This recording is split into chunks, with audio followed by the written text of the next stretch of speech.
Live from the 607, it's the Ocho Duro Parlay Hour, where we're talking everything going on in the world of sports. Join in the conversation on social media with the hashtag ODPH, because here we go.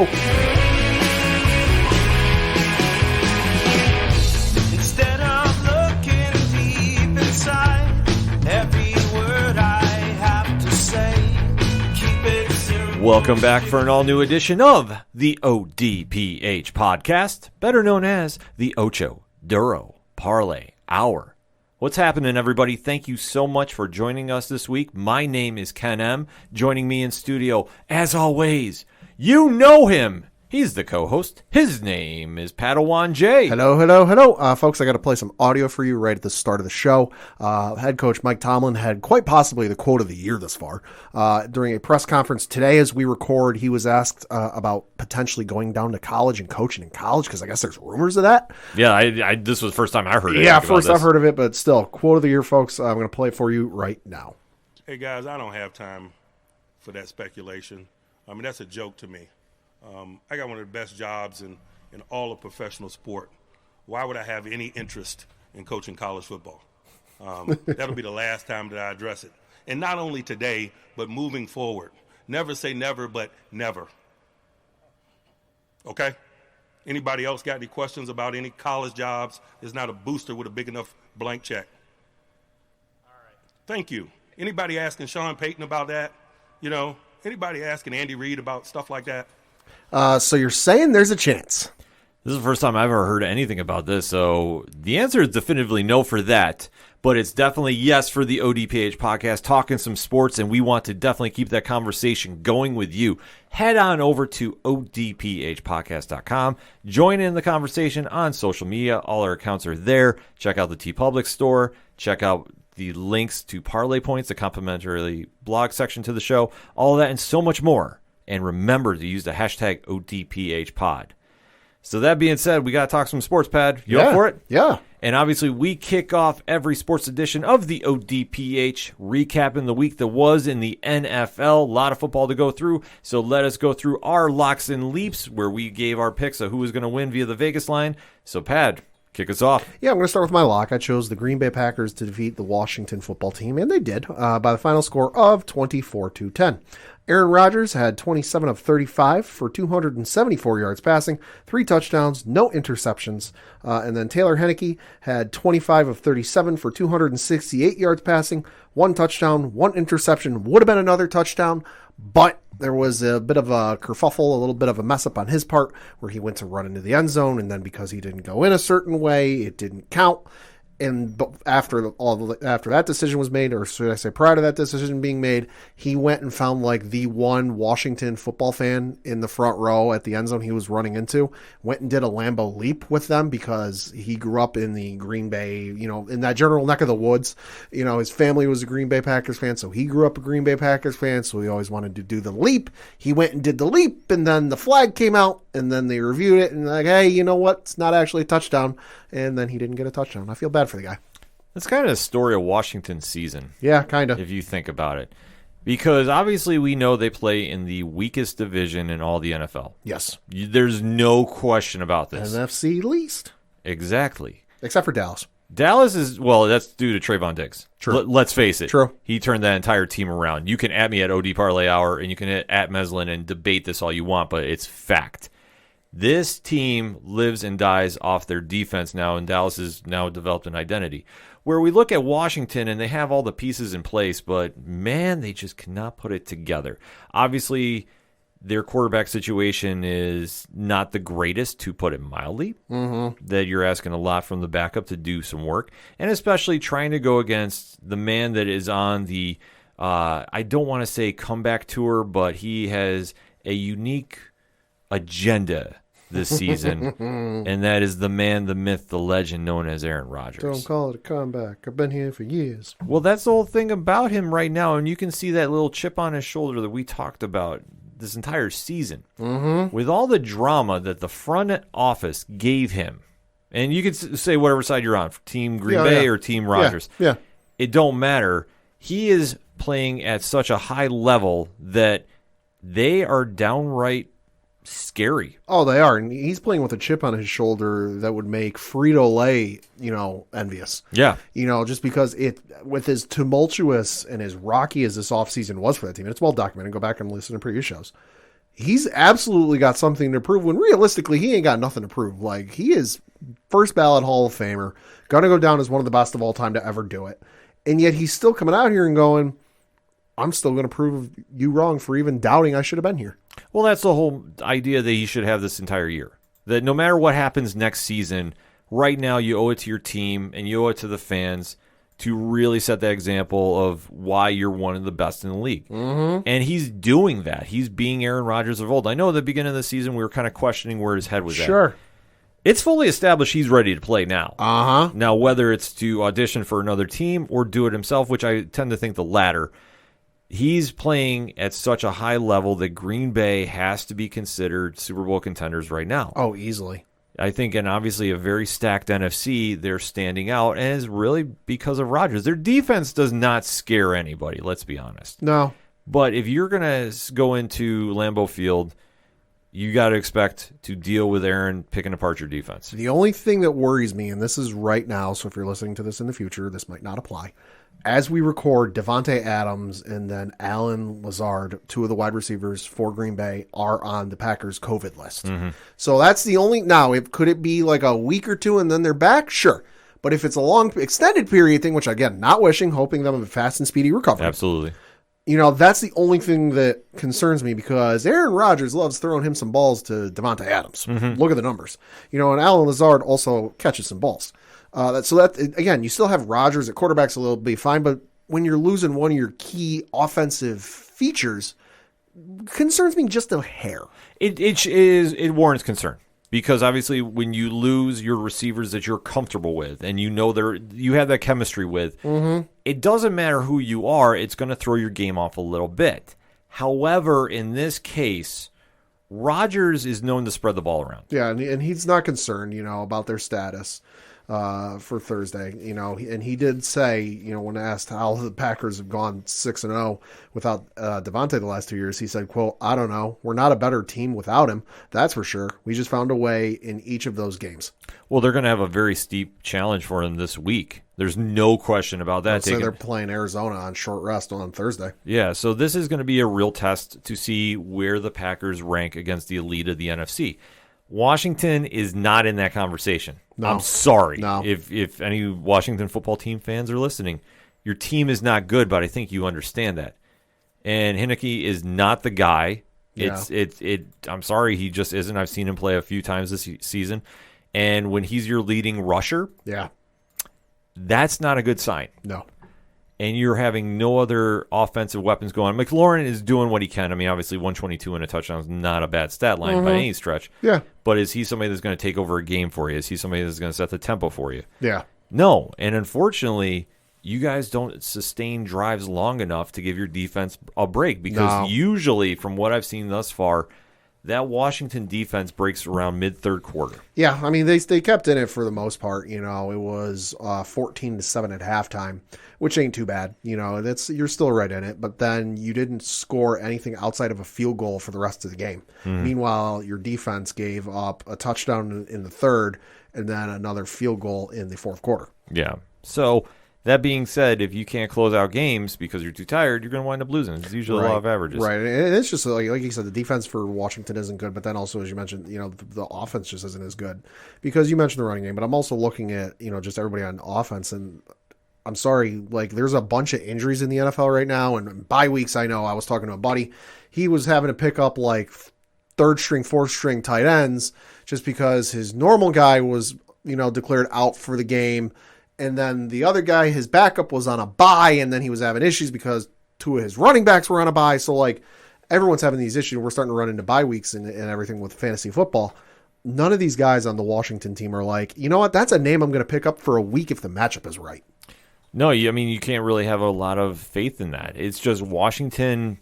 There's one thing to say they're inconsistent, but there's another to just say they're not good. Mm-hmm. And I think, unfortunately, this team is just not good. I mean, there's nothing that is screaming potential with this team. I think that in the offseason, it's going to be another overhaul. It has to be. And see what you get. It has to be. Because for what we've seen thus far this season, it's not a lot to be a win. Yeah, and I don't think you can put any of this on the head coach. You know, Oh, of course not. You're expecting him to go out and win the Daytona 500, and all you've given him are Lincoln Logs. Well, that's a great analogy. That's the one problem that you have, but the expectations are a little slanted because you're in the NFC least, as you put it. And let's face it, there's one good team, 3 subpar. You could possibly sneak in there if you were playing well enough. Yeah. But they're not. And it just doesn't look like they're going to be improving that by any stretch of the imagination. No. So we can just kind of write them off for right now. However, though, you did say Green Bay is going head-to-head with Arizona on short week's notice. This coming Thursday, yep. And then after that, how they looking? Try playing this schedule. And this is part of the reason why I say Adams and Lazard being out concerns me, because they've got a rough stretch here. So they play Arizona this coming week, as we mentioned. After that, they play Kansas City in Kansas City, week 9. Week 10, they stay at home to play Seattle. Week 11, they go up to Minnesota to play the Vikings. Week 12, they stay home to play the Rams, and then they've got their bye week. Yikes. That's a tough stretch. Yeah, it is. So we'll see how great Aaron Rodgers is this season. He's going to keep them in games. There's no question of that. But this could be a very, very pivotal stretch for them. Yeah. Because now you're going to be facing a lot of the upper echelon of the NFC. You got the Rams. You got Arizona. You've got Kansas City, which, I mean, we'll get into a little later in this segment, but you never know what you're going to get out of them. True. So this is the time to really put some wins together and really mark your turf in that you are a legit contender. I mean, that's all you have to do with Aaron Rodgers. I think he's going in with that mentality, and he will go and he will ball and he will do what he can. The biggest X factor of this team is going to be that defense, because are they going to shut down Kyler Murray? Yeah. Good luck. Christ, that Arizona team on Sunday looked real damn good. And then are they going to be shutting down Patrick Mahomes if he's playing? Are they going to be shutting down Matt Stafford? You would say that they probably are more familiar with him of all 3 of the quarterbacks I just mentioned. Yeah. But it all depends on what happens at the game. So you have to consider that moving forward. But with this win, Aaron Rodgers does have some momentum going in. They beat a bad team, but that's what good teams do. That's what you have to do. So now the true test is, what are you going to do Thursday night against Arizona?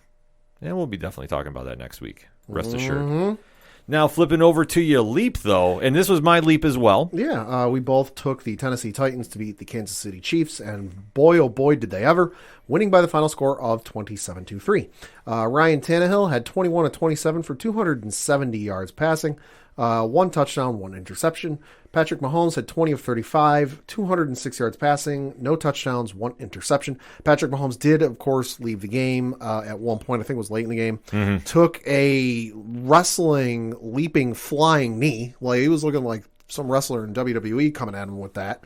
And was removed from the game because of concussion protocol. So as of this recording, we're not quite sure what his status is. I believe he's cleared. Okay, so that's good. But Tennessee obviously got the win, and the Kansas City Chiefs have now fallen to 3-4, and Patrick Mahomes has 9 interceptions for the year through 7 weeks. I will break this down very, very easily. Patrick Mahomes and the Kansas City offense has been figured out. Told you so. And this is one scenario that Andy Reid and company are really going to have to sit back and rethink their strategy and maybe their mantra of how they want to do their offensive style. Because the pomp and circumstance, I guess you could say, of Mahomes' eclectic style of throwing is now getting picked off. He is not getting enough pressure to get the ball open to receivers. Teams are figuring out that if you press him in, you kind of pinch him in with your defensive ends, and you really force him to get happy feet. He is not feeling comfortable enough to throw the ball downfield, in my opinion. It was more evident in this game against the Titans than I think I've seen in recent memory. Because when he got that happy feet and he was getting really swarmed with the ball, he was overthrowing Tyreek Hill. He was overthrowing Kelsey. he was really not looking like the all-pro Super Bowl winning quarterback that we know. No, I mean, it's like you said, teams have, it's the Golden State Warriors effect, where the first couple of years they were nigh unbeatable. They went on that run that was rivaling the Lakers from back in the day. Mm-hmm. But then teams figured them out, and they weren't winning quite as much. And the same is said for the Kansas City Chiefs, that they have essentially become a one-trick pony. Teams have figured out what that trick is, and now they know what to do. And this is where the great teams and the great coaches adapt, change, figure out something new to come at you with a game plan, and continue to get better. Now, I'm not saying Andy Reid isn't a great coach, but he's a very good coach. Look at the record and look at the accolades. But to be that great coach and be in that upper echelon, if we're doing a tier ranking of coaches in the NFL, to move up another tier, to go from that like A tier to S tier, this is where you have to make those adjustments. And right now, he's not doing it. He's not doing it, and I think that they're hoping the ship rights itself, in the rough waters. Yeah. I just don't know if it's going to do that. I just haven't seen it this season. Like, this team was exposed. The Raiders did it last season, and teams picked up on it.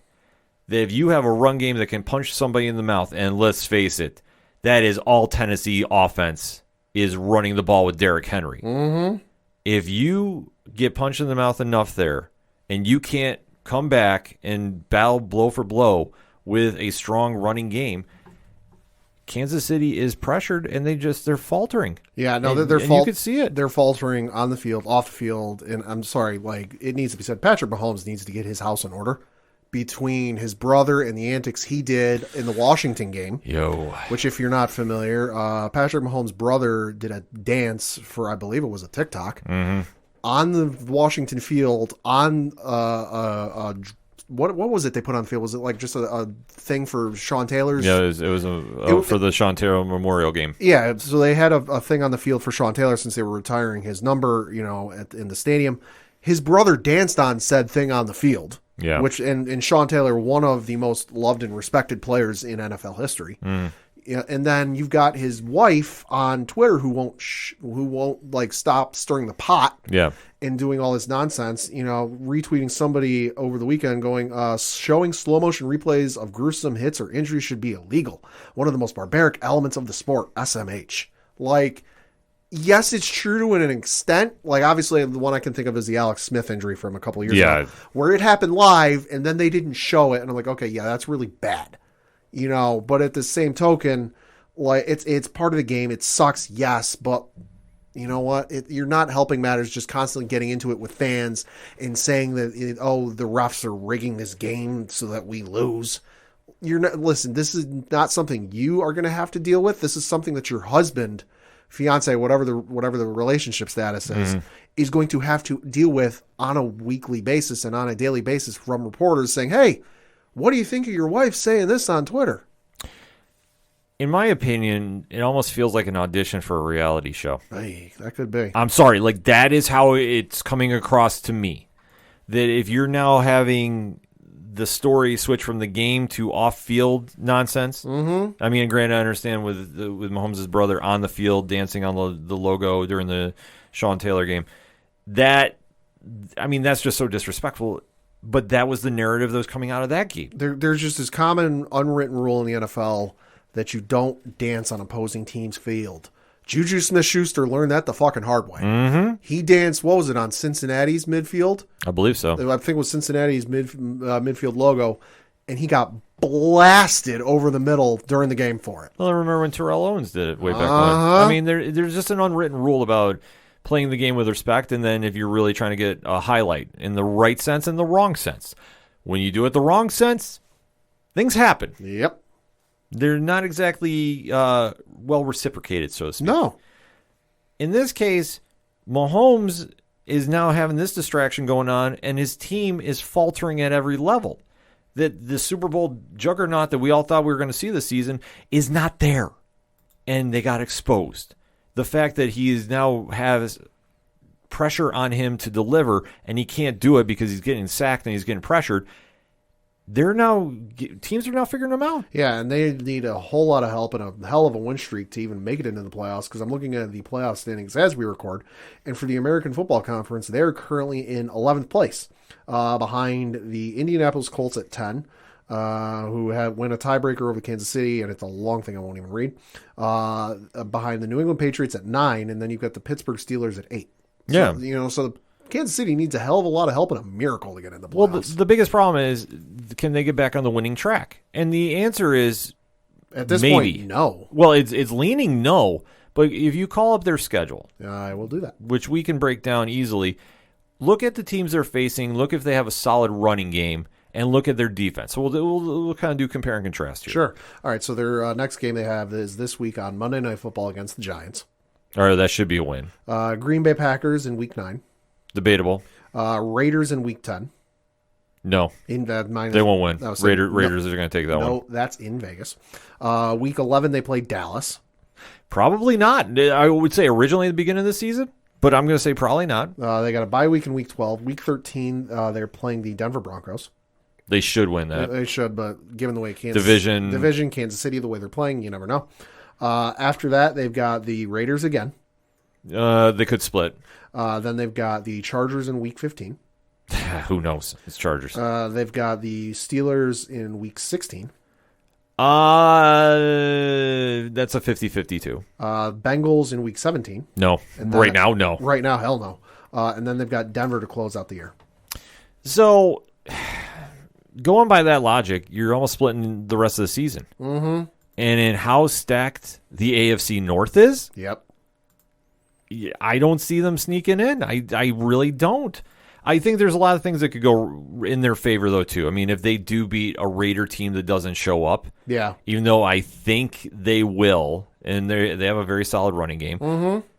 I think that some of those other teams like Dallas, Yeah. who originally this season, I was going to say that should have been an easy win, but Yeah. let's face it, Trayvon Diggs has changed that defense. And plus, if they're smart, and I think Dallas has figured it out, give Zeke the ball. Yeah. They're going to Feed keep Zeke more. They're going to keep Mahomes off the field half that game. And then you look, I mean, the Giants, that should be an easy win. Should be. I think if the Yeah. Giants wind up winning, we will avoid Coach Duffy 11 on Twitter for the rest of the week. Yep. Because we'll never hear the end of it. Shout out to you, Coach. But I think the Kansas City is looking to go 50-50 at best. It just depends on certain games and who shows up. Yeah. The Chargers division, so that's a 50-50. Even Denver, I mean, that's the one thing. If it's a rival, they show up. Yeah, and I mean, again, looking at the AFC conference standings, right now you've got two teams from the AFC West with Vegas and LA making it in, and then you've got two teams from the North making it in with Cleveland and then Cincinnati. Yeah. There's just the AFC is that good where you cannot stumble, a la the NFC East, and make it into the playoffs. And that's the thing that Kansas City is going to need to figure out quick. I just don't know if they're going to have enough time to. Like, should they run the Giants out of the stadium this week? Yeah. Yeah, Absolutely. let's say the line. I forget what the line is, but the line on that's double digits. Yeah, and rightfully so. They should. They should, but this will be the one time the Giants show up like they did against New Orleans. They Yeah. completely screw me over on that. Haven't forgotten about that. But in closing with this game, it all depends on what Mahomes is going to do, because obviously being the face of that franchise, and you could see the frustration on his teammates. Oh, I yeah. know him and Kelsey were barking at each other during this game. Well, and obviously Kelsey and Mahomes are of that certain standard with players in sports where they hold themselves to a higher regard. Sure. And it's not even like an ego thing. It's just that they know they're good, so they want to play the absolute best that they can. And it's that like Michael Jordan, Kobe Bryant, effect, Derek Jeter effect, where it's like it's just absolutely killing them that they're playing as poorly as they are. Right, but that's where they are going to need to really sit back this week. They have to. I don't want to say this game is a must-win against the Giants, but it kind of is. It kind of is, because I think at this point it's all of a sudden a lot harder to make it into the playoffs if you lose this game. Yeah, because if you lose this game to the Giants, it's a wrap, in my opinion. I think that going in there with 5 losses, and especially with the stretch you're looking at with Dallas and the Raiders coming up twice, Yep. that's the 3 games I would be most focused on if I was a Chiefs fan and kind of worried about. And it's just wild to think of where you would look at the schedule at the start of the season, even preseason, and go, you know what? There are only a few games that they could legitimately lose to.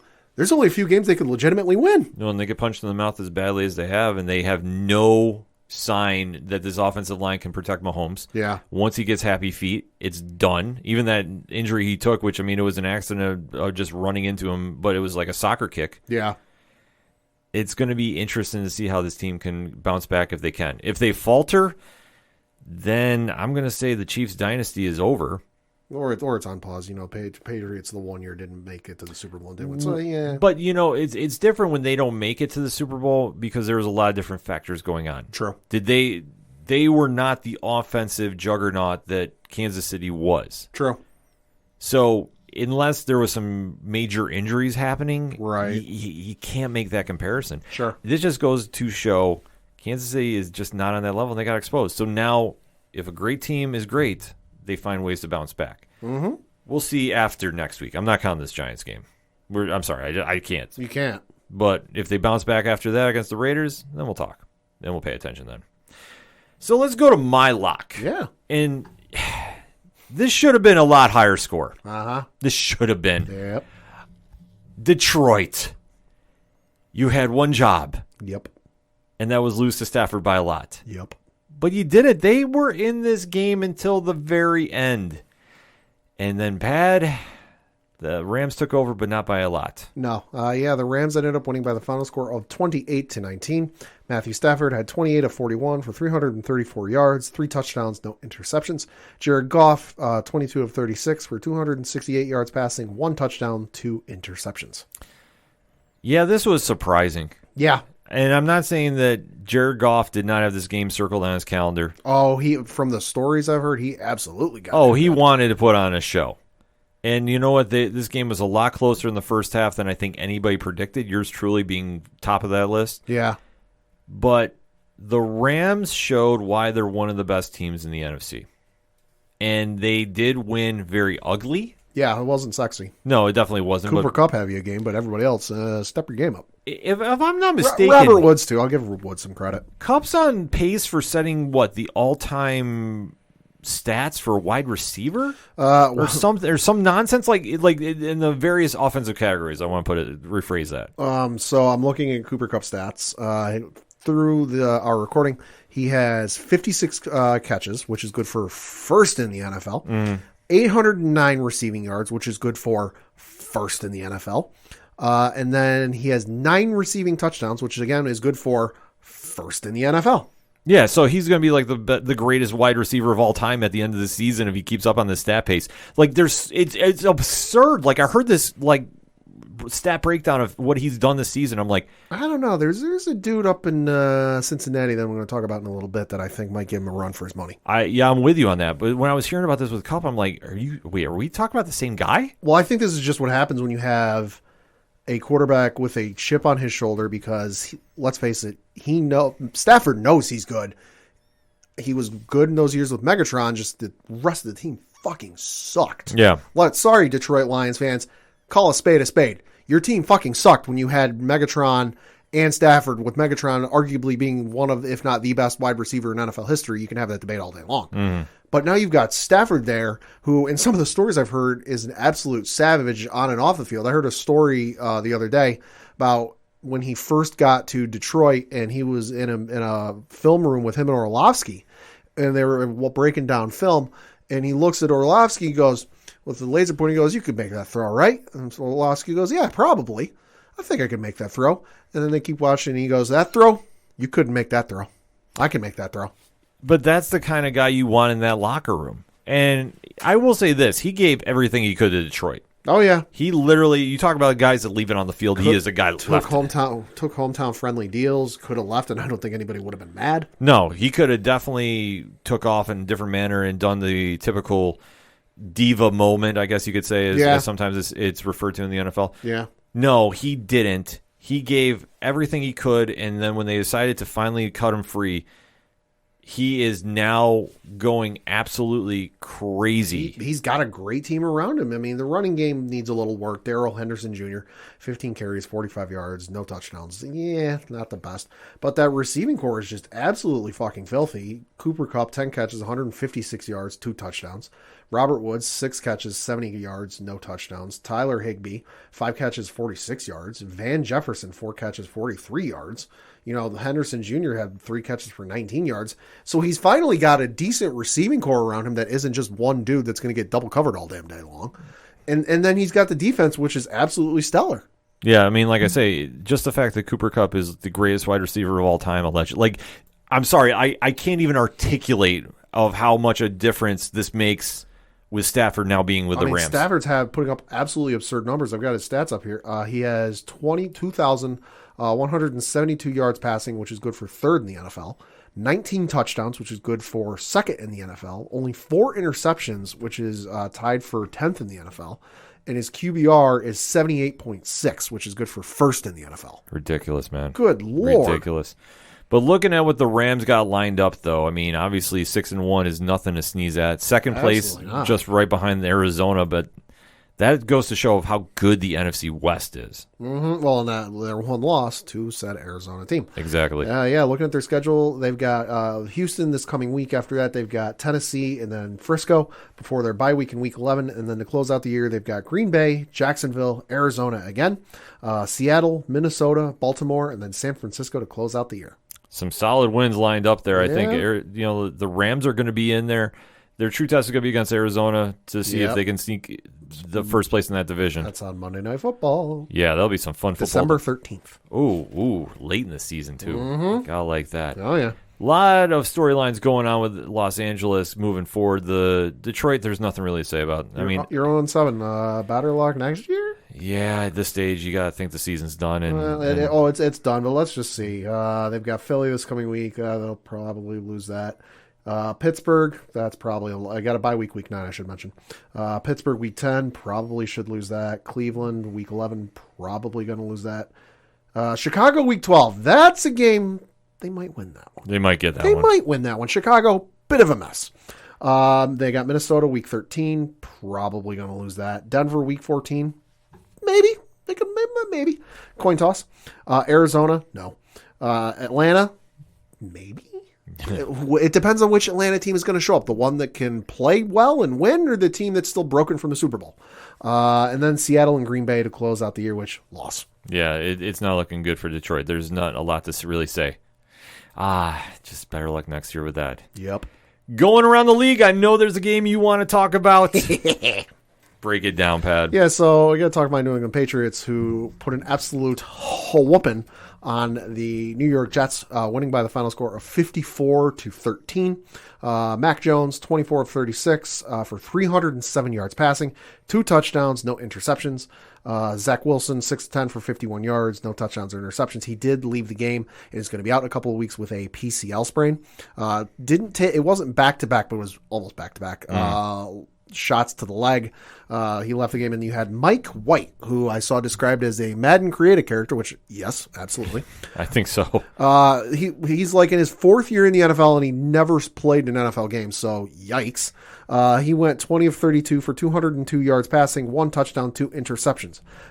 This was just an absolutely dominating game from all facets on the Patriots side. And they put up 14 points in the first quarter, 17 points in the second quarter, and they only gave up 1 touchdown in the second quarter before halftime. So it was a little lopsided. Damian Harris had a game, 14 carries, 106 yards, 2 touchdowns. Brandon Bolden was your leading receiver with 6 catches, 79 yards, 1 touchdown.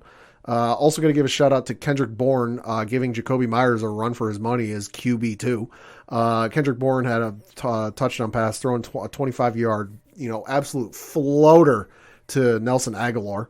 But no, it was a great game all around, I'd say, and it was a good, little tune-up, a good little setup, because they do have an interesting game coming up this week in the Chargers.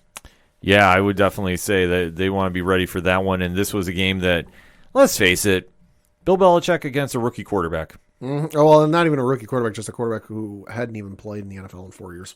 Once Mike White got in. Well, that's what I was saying, but between him and Wilson, this was the writing was on the wall. It was going to be a long day, and sure enough, it was. The Patriots, Mac Jones is doing Mac Jones things. If you're not sold that he's the guy, I don't know what to tell you, because he's looking every bit of the role that he was supposed to fill on this team, and the Patriots are looking scary. I know the record might not reflect it, but they are stepping in the right direction, which, everybody else in the AFC should be taking notice.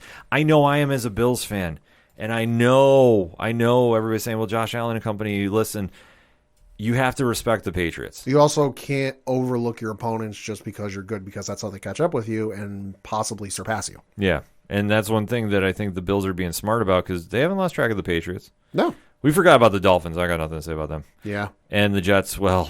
The Dolphins are just a whole mess in and of themselves when you have reports coming out that the head coach is having to meet with your starter about, trade rumors and that you're our starter. Like, that's not good. Well, let's just face this. Okay. Atlanta beat Miami 30-28. Yep. Immediately, everybody was starting to talk about Deshaun Watson. Mm-hmm. Immediately after this game. Yep. And I have said this. I have never been the biggest Tua fan from college. I do like Tua, though, as a person. Sure. I don't like Alabama, and I'm not shy about saying that. Sure. I have always felt Miami did a disservice to this kid.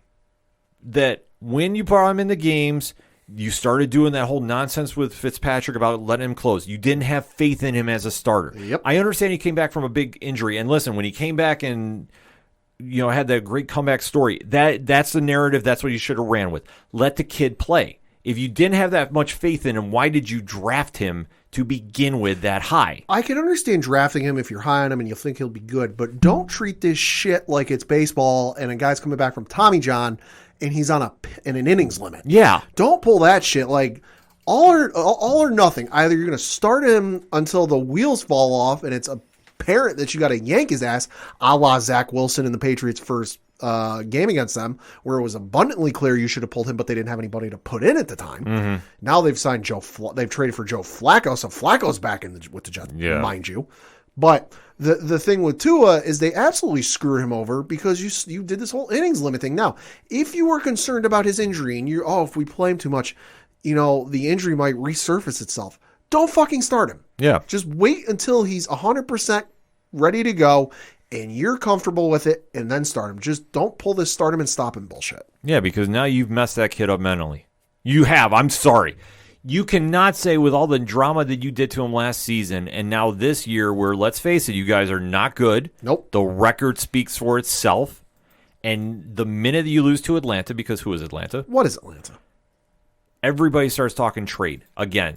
That the voices got louder, and if your coach has to go talk to your quarterback, Miami is just a mess, and there's no other way to describe it. Yeah. I hope for his sake he does get traded because he deserves a reset somewhere. And if I am a GM, I'm looking at him saying there is potential there, but let's sit him behind somebody for a season or two. Yeah. And see what we get. You know who would be a perfect place for him? What's that? Pittsburgh. Okay. Because you know what? Yeah. That way, listen, with Ben still performing as he does, you can go give him time to sit behind him and learn. Yeah, and make it clear to Ben, because we know Ben's history with bringing in quarterbacks, and he doesn't really like that. Just make it abundantly clear to Ben, like, listen, we're not going to start this guy. We're going to Aaron Rodgers this, that he's going to sit behind you and learn from you until you are ready to go, and then we have our guy. Exactly. That would be the prime place to send him. Because, again, we know Ben's history with them taking quarterbacks in the draft and how he feels about that. If you don't know, look it up. Exactly. He doesn't take it well. No, he doesn't, which, I mean, no quarterback does. If you're seeing that your replacement has already been picked, that is going to weigh heavy on your psyche. Yeah. It does. Yeah. But if they tell him, listen, this kid is not going to be starting anytime soon. We just want him to sit in back of you and learn. Just we want a guy to come in who knows the system and isn't coming in on the fly. Yeah. I think that he might be more receptive to it. Yeah. But it all depends. Like, because there's few other teams I could see Tua going to that he is going to have time to sit behind somebody and learn. Yeah, I mean, I'm looking at the teams, and Pittsburgh's the only one that I can see jumping out that like would make the most sense. The only one I can maybe see is Denver. Denver needs a quarterback desperately, and I'm sorry, Teddy Bridgewater ain't the guy. Right. Denver's one that jumps out to me. Looking at the other ones, nobody's really jumping out. Everyone's kind of got a quarterback, or they're looking at, or that Carolina's got Darnold, but Darnold's 50-50. You don't really know. It's too soon, I'd say, for that. But yeah, no, Denver or maybe even Pittsburgh. Denver is kind of a long shot, but then again, who are you going to sit him behind? Bridgewater? Yeah. I mean, that's the one problem you have there. Another one that could be, like, I would not want to send him there would be Atlanta, actually. Sit behind Matt Ryan. Yeah. Who knows how many years he's got left. Exactly. If you can sit him behind somebody and let him get some confidence back, I think that you could get something out of Tua eventually. Yeah. But I think right now, he's got to get out of Miami one way or another. He's got to. They're 1-6. Their one win was week 1 against the Patriots, which, let's face it, is looking like a fluke luck win now. Yeah. 17-16 final. You got blown out by Buffalo 35-0 the following week. 31-28 loss to Vegas. 27-17 loss to Indianapolis. 45-17 loss to Tampa Bay. 23-20 loss to Jacksonville. 30-28 loss to Atlanta. So your losses you're keeping close against some of the lower tier teams. I won't. And some people, oh, you call New England a low tier team? No, listen, it's division. It's a whole different thing. And New England is not the same team they were week 1. The test, I think, and the true litmus test of just how bad Miami is going to be, I think, is not this coming week against Buffalo, because yikes. Mm-hmm. It's going to be the following week against Houston, because Houston ain't good. Yeah. And then it's going to be in 2 weeks after that when they play the Jets for the first time. Because, as we said before, the Jets fucking suck. Yeah, so this is where you're going to make or break with them. But I'm telling you right now, if your coach is already talking to him about trade rumors, this is a bad situation. You've got one wheel coming off the car as we speak. Yeah, you got to get out of there if you're going to salvage your career. I'm sorry. I don't mean to make it sound as dramatic as it's coming out, but listen, it's a fact. It's not good when you're not even like halfway through the season and you're already having your coach go to your quarterback and go, listen, we're not going to make any trades. None of this is true. Yeah. So we'll have to kind of see how this plays out. I'm rooting for him, though. I'd like to see him get an honest shot. Oh, yeah. But Miami is not going to be the place for him. No. Taking a quick look around the league, Cleveland won a gritty performance against Denver, 17-14. Yeah. The Giants won against Carolina. That game was like a baseball score through 3 quarters. It was like 5-3. It was absurd. It was absurd, and the fact the Giants won is even more absurd in my opinion. But hey, 25-3, it is what it is. Taking a look, you know what it was. You know what it was. It was the week before Halloween. Darnold saw ghosts. Oh my God! Because hey, guess what? The game was in the Meadowlands. Oh, you're not wrong. You're so not wrong. Darnold saw ghosts. The Raiders took it to Philly, 33-22. Arizona put a whooping on Houston, 31-5. Zach Ertz, 3 catches, 66 yards, 1 touchdown. Yo! Welcome to Arizona. Tom Brady did Tom Brady things to Chicago. I agree with what Coach Duffy said on our group chat for the Locks and Leaps thing. The fact that the NFL decided to put this as the game of the week is a fucking travesty. Yeah, I agree. 38-3 is nothing. Like I get the whole glitz and glamour with, oh, it's Brady versus Justin Fields. It's the widest age gap in NFL history between 2 starting quarterbacks. Yeah, no. Yeah, it was just bad. It was 21-0 after the first quarter. Yeah, and they're lucky they kept it to 38 because I could have saw it going a lot higher. Indianapolis stuck one out on Sunday night. That game was fucking ugly, and I'm not just talking about the weather. Yo. No, the most boring team in football pulled out the win and made it very ugly. Carson Wentz real hard. Yep, facts. All facts about that. 30-18 was the score in that one. Monday night, New Orleans defeated Seattle, who's now 0-3 for the first time at home in a very, very long time. 13-10. But to close out this segment, I know Pat wanted to talk about this game as well, and I'm all with you. How about those Bengals? Defeating the Baltimore Ravens, to which I would say, to quote Michael B. Jordan in the film Black Panther, look at this. Is this your king? You know, everyone crowning the Baltimore Ravens. You want to crown them, crown their ass. Might be too soon, folks, because they got absolutely destroyed by the Cincinnati Bengals, 41-17. Joe Burrow, 23 of 38, 416 yards passing, 3 touchdowns, 1 interception. Lamar Jackson, 15 of 31, 257 yards passing, 1 touchdown, 0 interceptions. But the stat everyone should be talking about, and if you're not, I'm about to tell you, Jamar Chase. Lock him in, Rookie of the Year. Lock him in, Offensive Player of the Year, because the man is putting up absurd stats.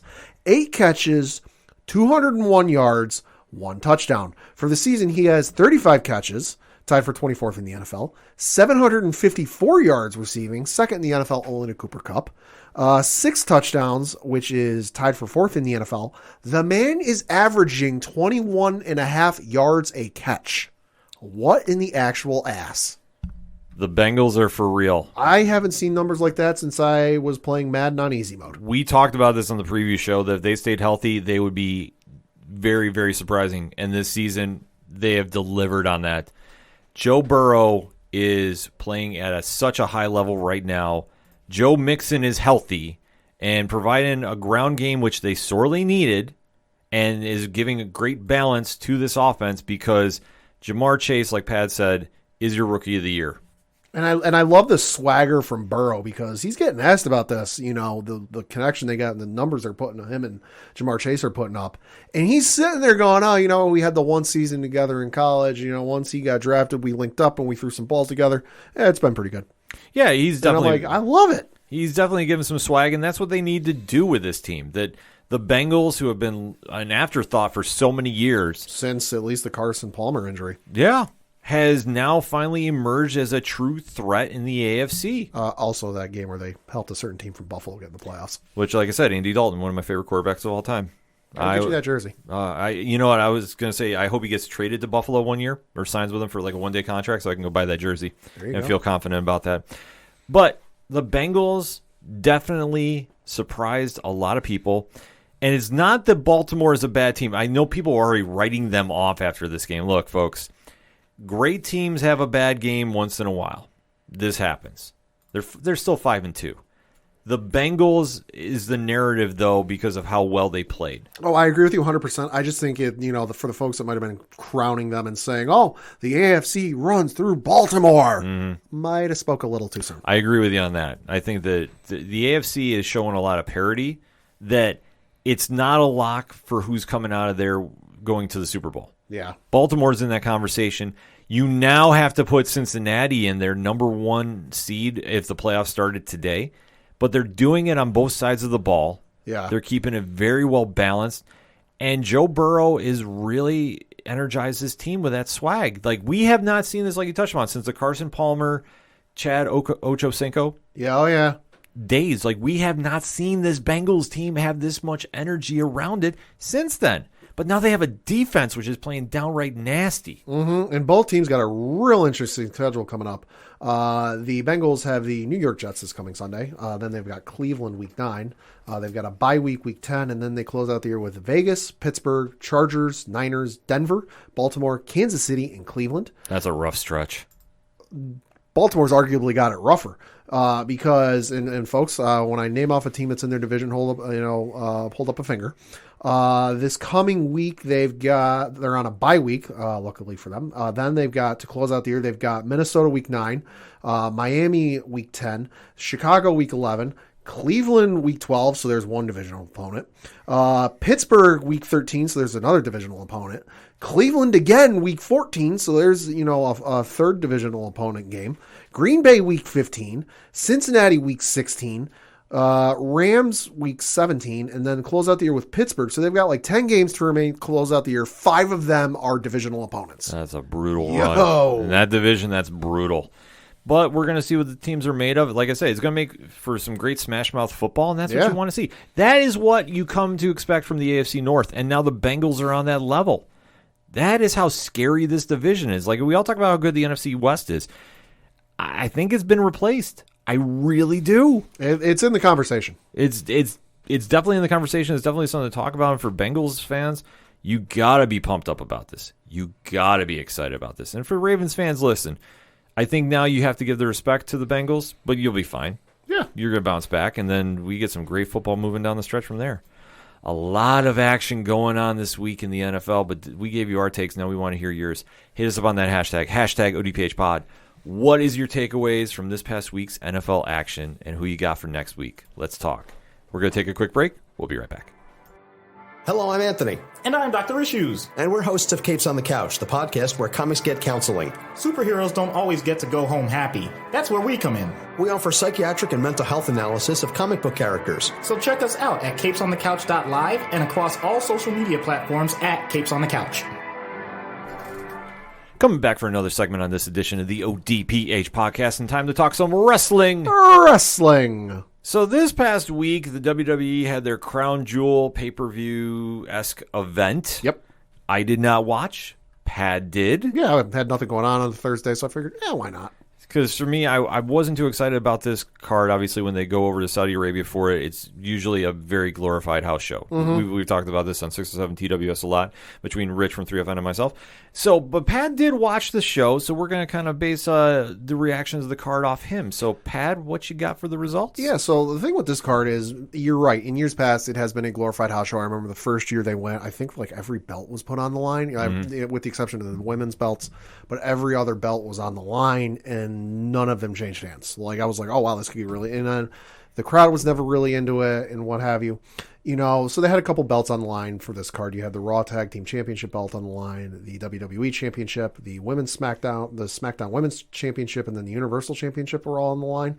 But I wasn't really expecting too much out of that to change, just because you had this, and then the draft results from the WWE draft a couple weeks ago were set to take effect the next day.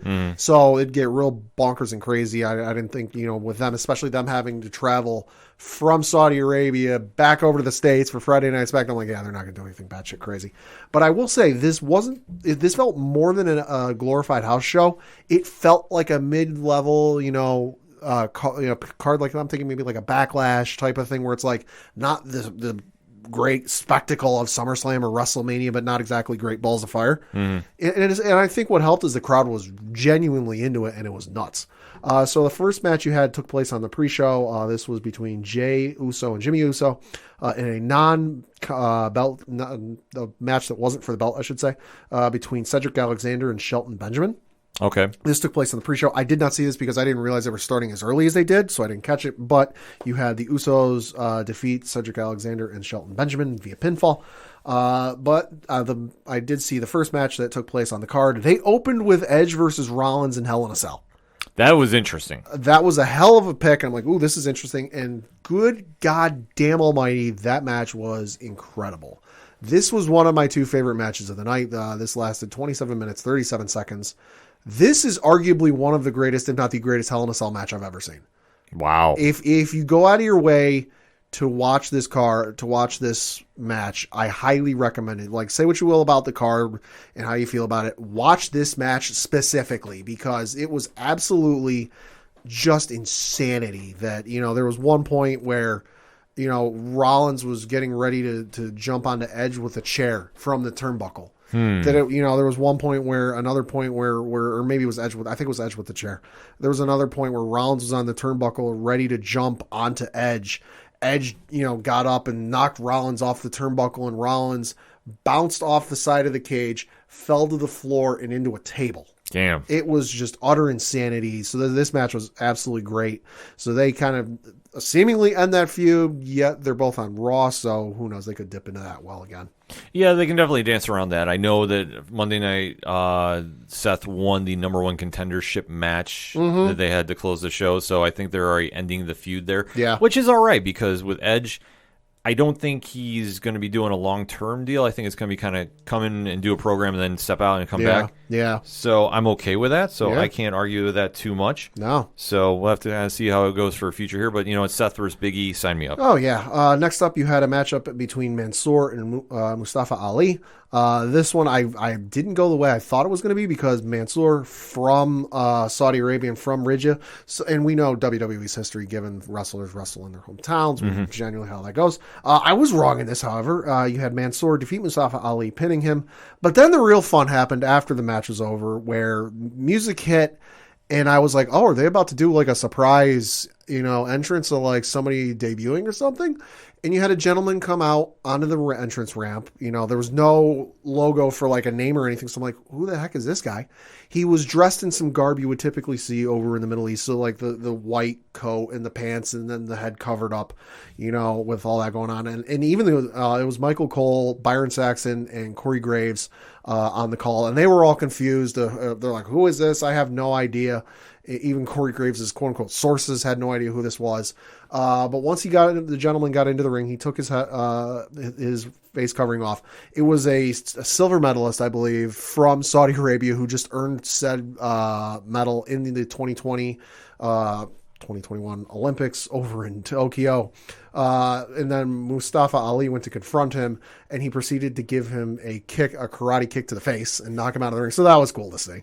Yeah, that's definitely interesting to see. And it to see him fight in his hometown. Yeah, that's always something too. Taraj Hamid, thank you. That is the silver medalist in karate from Saudi Arabia. Getting that from Bleacher Report. So that was cool. Next up, you had for the Raw Tag Team Championships the team of Randy Orton and Riddle and RK Bro taking on AJ and Omos. And you had Randy and Riddle retain said belts, defeating the team in 8 minutes 41 seconds. Match was good, but I wish it would have gone on maybe 5 minutes longer. Felt like start stop. Highlight of this match though was our AJ and Omos came out first, and they were waiting in the ring, and then Randy's music hits, and him and Riddle come out, and Riddle, as typical these days, comes out on his scooter, but he goes, "No, wait." And then he goes back, and he's taking forever, and the announce team's like, "What the hell's he doing?" And then he comes out on a goddamn camel. Live camel. Oh my God, it was utterly hilarious. So it was funny. Match was good though. Nothing to write home about. Yeah, I mean, I'm not the biggest RKO bro team fan. I'm sorry. It's worn off on me that it's like, all right, guys, let's just start feuding already and get it over with. But you expect between those two and Almost and AJ, you're gonna get a solid match. Yeah. So nothing really super to write home about. Yeah. Next up, you had the finals matchup for the Queen's Crown tournament that would crown the first ever Queen of the Ring between Zelina Vega and Doudrop. And you had Zelina Vega emerge victorious, defeating Doudrop in 5 minutes and 50 seconds. And I'm saying that in time for a very specific reason I'll get to in a minute. To become your first ever Queen of the Ring. Got the crown, got the scepter. It looks very regal. Kneel before the Queen. The reason I bring up the time of 5 minutes and 50 seconds is I saw on Twitter, I believe it was, or maybe it was Reddit, the entirety of the Queen's Crown tournament, when you add up the time, was less time than Edge and Rollins got at Hell in a Cell. Edge and Rollins got 27 minutes, 37 seconds. The entirety of Queen of the Ring was like in the 20, 25 minute range. WWE wants to sit there and say, oh, we're pushing the envelope and we're really making the women's evolution and pushing the envelope forward and making great prides and Stragas. Really? The first ever Queen's Crown tournament. You're crowning the first ever Queen of the Ring, which, let's face it, there are some women over the years that could have easily held that crown sooner. Facts. It would have been deservedly so. I'm not saying Zelina's not deserving, but I'm saying there are other folks that could have done this if they had the idea years ago. But for the first ever event, it's the shortest match on the entire card? Really? Yeah, that's disheartening. In my opinion, what they should have done with this, I think they should have done a one-night special on Peacock. Sure. And just have it be that night. Like, do the entire tournament in one setting. Sure. Well, and you know what you also could have done? Knocked off the pre-show match between the Usos and Hurt Business, because that was 10 minutes of 38 seconds that utterly meant nothing because the Usos are on SmackDown still. Hurt Business is still on Raw, so why the fuck are we having this matchup? Especially if the belts aren't on the line. Yeah. Let's, knock that out of the park. Get rid of that. Give the time to Zelina and Doudrop. I think they should have. I mean, that is, like I said, it's disheartening because the WWE has a great women's division that should be getting pushed a lot. Yeah. And to have that tournament be done in 5 minutes, it was not good. Yeah, I don't like it. I mean, I would have been happy if Piper Nevin won. I know I should be saying Doudrop, but I'm happy with Selena winning too, though. I was happy with this one and then King of the Ring. I was happy with either one. I wasn't going to be mad either way. Yeah. Yeah. Next matchup was Ken's match, the favorite match of the night, and the one he was most looking forward to. Fuck out of here. This was Goldberg versus Bobby Lashley. Now, this was a no-holds-barred match, but it was announced during the show or pre-show or whatever that it was also going to be a false count anywhere match. The match, you had Goldberg defeat Bobby Lashley via pinfall in 11 minutes and 25 seconds. So it lasted longer than it did against Brock Lesnar. Wasn't as bad as I thought it was going to be. It wasn't great by any stretch of the imagination, but I had set the bar so low for this match that it actually exceeded it. That there were portions of it that were, I'm like, okay, because, Goldberg speared Lashley through the timekeepers area, which was cool. You had the Hurt Business with Alexander and Shelton Benjamin come out onto the ramp at one point, kendo sticks in hand. They gave one to Lashley. Goldberg took out Alexander and Benjamin, and then he started attacking, Lashley. But the ending was pretty cool where they were on the ramp, and then Goldberg basically tossed him and Lashley off of the ramp onto this table, they've gone through it a couple times over the years. It's like that table cover thing that's off to the side of the ramps when they're coming down. That Lashley and Goldberg went through that, got the pin, 1, 2, 3 match. So the match wasn't great, and I'm not going to sit there and say go out and watch it. You really shouldn't. You're not missing much, but it was better than I thought it was going to be. I still don't give a shit about this match. Bobby Lashley deserved better than this. Yeah. Next up, you had the final for the King of the Ring tournament between Xavier Woods and Finn Balor. And you had Xavier Woods fulfilling his lifelong dream to become the new King of the Ring, defeating Finn Balor in 9 minutes, 37 seconds. Match was okay. Nothing really to write home about. No crazy spots or anything. It was what it was. It was cool to see Xavier get his moment in the ring. Yeah, I'm happy you got the moment. I wasn't sure how this was going to play out, to be honest with you. I had the whole scenario going that Woods would lose and blame Kofi and they could start feuding. Yeah. Because I think that would have been great. But I'm not mad about this at all. I'd like to see Woods turn heel or do something with this. Yeah. I mean, it was kind of interesting when they did the coronation on SmackDown. I'm glad that there were no shenanigans involved. Yeah, like and that threw me off. He had a clean coronation. That threw me off a little bit. I wasn't sure how to take that. But I wasn't mad about it, like I said. I'm happy to see Woods do something with this. And, like I said, he's called the shot for this for years. So it's great to see him finally get the time with this.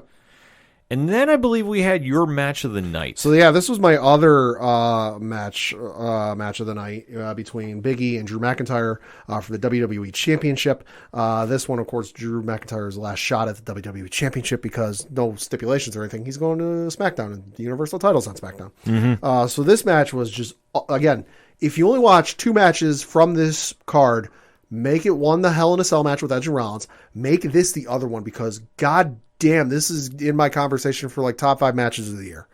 It's up there because you had Big E defeat Drew McIntyre via pinfall, 13 minutes, 22 seconds, which seems short, but they got a hell of a lot done in 13 minutes and 22 seconds. It was utter insanity. At one point, and I'm not even joking, this was like in rapid succession, reading from my live tweets I did on my personal account. You had a future shock from Drew, Big E kicked out. Big ending from Big E, Drew kicked out. Bulldog from Drew. Big E kicked out. Then you had Drew go for the Claymore, missed, and then he hit it again. Big E kicked out of a second, but Big E kicked out of another Claymore. Like they were just hitting each other with finishers left, right, and center. That wasn't in like, oh, big ending, couple of minutes go by. No, this was like big ending, kick out. Bulldog kick out. Like, it was just up back and forth, utter insanity. And I'm like, oh my God, this isn't, like, I actually had to put will myself to pick my phone up to tweet it because I'm like, I don't want to miss a minute of this. I kind of figured the match would go like this because Drew wants to put Big E over on his way out to SmackDown. Oh, he did that in spades. Yeah, and that's the thing about Drew. I think that he understands being a former champion of how much being champion and being a strong champion looks. And obviously, Big E just getting the belt, I mean, it's long overdue, and seeing how he runs with it, this is a huge feather in his cap. And this is a very big win, and to see those two go at it, wouldn't mind seeing it get ran back sometime. And the crowd was super into it. I know when Drew hit the Claymore late, the crowd was chanting one more time, one more time, one more time. Yeah. But Big E hit the big ending, and that was the end of that. But yeah, I get, Drew definitely put him over, and they had a shot of Drew as he was walking back up the ramp, and he just kind of gave like a complimentary little salute point looking thing. Yeah. And they picked up Big E on the mic on the camera, but like, hey, thank you, going back and forth, like, hey, pounding the chest, like definite respect between the two. Could be top 5 match of the year for me. Damn, that's high praise. Next up in the co-main event, you had the match for the SmackDown Women's Championship between Becky Lynch defending her belt against Bianca Belair and Sasha Banks. And you had Becky Lynch win via pinfall in 19 minutes and 22 seconds. Match was okay. I thought it would have been better given the 3 women in the ring. 3 of the best female wrestlers of all time and obviously of this generation. Mm-hmm. And they certainly complemented each other's abilities very well. And the match was good for what they can do, but there was really nothing that stood out to me going, oh, holy shit, you got to look up this moment from the match. It was a fairly standard match and nothing to really write home about. I've heard nothing but really high praise about this match. It was good. Like I said, I did not catch this card, but I did hear about this. And obviously, with these 3 women involved, I mean, you knew it was going to be a fine match. Yeah. Like, you knew that they were going to deliver. And even, like, a standard match between them is a great match. Yeah. So, I think that to see where their feuds are going to go, because obviously with the draft splitting up some people on shows, we weren't really sure how this was going to play out. And see Lynch get the belt back, surprised at that? Yeah, a little bit. Although I will say, because I'm looking at my Twitter feed and I'm now remembering, the one crazy moment from this match, and I will show Ken, is Bianca Belair when she picked up Sasha Banks and held her up with one hand. Belair is so freakishly athletic, it's not even funny. She's got redonkulous strength. It is absurd. Good Lord, that was insane. That's nuts. And then in the main event, obviously, you had Roman Reigns taking on Brock Lesnar for the Universal Championship, and you had Roman Reigns retain his belt in 12 minutes and 20 seconds, but not without some shenanigans. You had Brock open up with a bunch of suplexes. You had Roman Superman punch. There was an absolutely bonkers moment. Roman hit Brock with a Superman punch. He hit him again. Lesnar went down. Roman went for the spear, but Brock leapt Roman. That's crazy. I'm talking like Kobe jumping the car back in the day. Like, that's nuts. Brock got up and leapt over Roman and doing the spear. I was like, holy fuck, what? Roman went into the turnbuckle, so you had that go down. Brock hit Roman with 3 consecutive suplexes. Then he hit him with an F5. Roman kicked out. LOL. Roman put Brock in a guillotine. Brock then hit Roman with a spine buster because he just picked him up and went down, boy. Makes sense. Brock went to hit Roman with an F5, but Charles Robinson took the bump. And Brock had the cover for like 15, but there was nobody out there to count. Brock tried to revive Charles Robinson by picking him up by his waistband and dropping him in the ring. But Charles Robinson, kudos to you, sir, sold it like a champ and didn't wake up. That was funny. Turned around, Roman hit him with a spear. They both laid out. And then you have the moment where the Usos had made a run in, and Heyman then tried to do something that I don't think is played out yet on SmackDown, but I think is going to play a factor down the road. Obviously, Heyman was there with the belt at ringside, as he typically is. And you had Roman and Brock laying in the ring, laid out, didn't know what to do. And Heyman took the belt, tossed it between the two, and we couldn't tell who he was speaking to, but he said, "You know what to do." Or so he yelled, you know what to do. Smart play. Tug of war, bash, Lesnar got bashed with it, but then he had Roman get the pin count 1, 2, 3 to retain the Universal Championship. Match was only 12 minutes and 20 seconds, but they got a lot done, and I'm very interested to see where they go with it. Obviously, we know from SmackDown that aired the next night when Brock decided to, F5 Adam Pearce, that he is suspended indefinitely. Yeah. So they're pulling out that trope again. So obviously the feud isn't over yet. No, it definitely isn't. It's smart money to keep it going a little bit longer. I mean, I think we're going to see Brock take off now until Royal Rumble. Probably. I mean, it makes the most sense. Yeah, because you got to figure the next card is Survivor Series.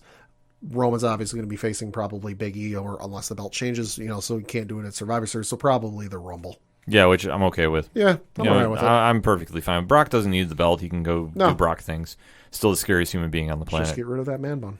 Yeah, well, like I said, that makes him more scarier. This is true. I ain't going to say shit to him. But yeah, so that was the card. Overall, it was better than I thought it was going to be. And I know some people said, it said the same thing, that years past, it felt like you said, a glorified house show, and they elevated it a little bit. And I got to give credit to the crowd for helping with that, because the crowd genuinely, from start to finish, was into it. That there wasn't people like sitting in the seats, turned around talking to people. That no, the crowd was actually into it.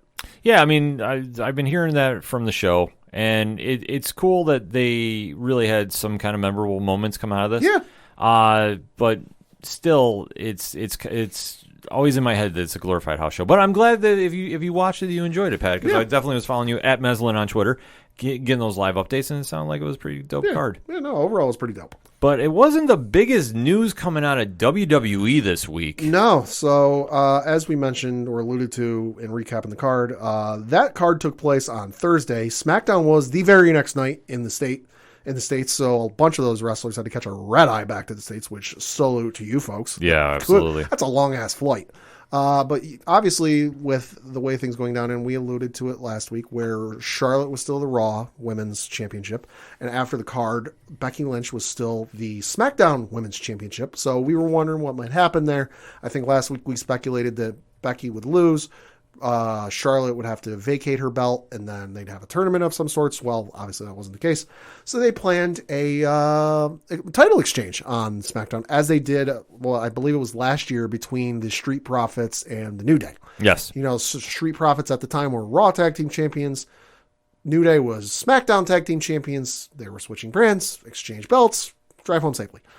So that was planned for SmackDown, and they had that moment take place in the ring. But if you were watching, it seemed a little odd because Sonya Deville was there to, negotiate or moderate the said exchange to make sure nothing happened.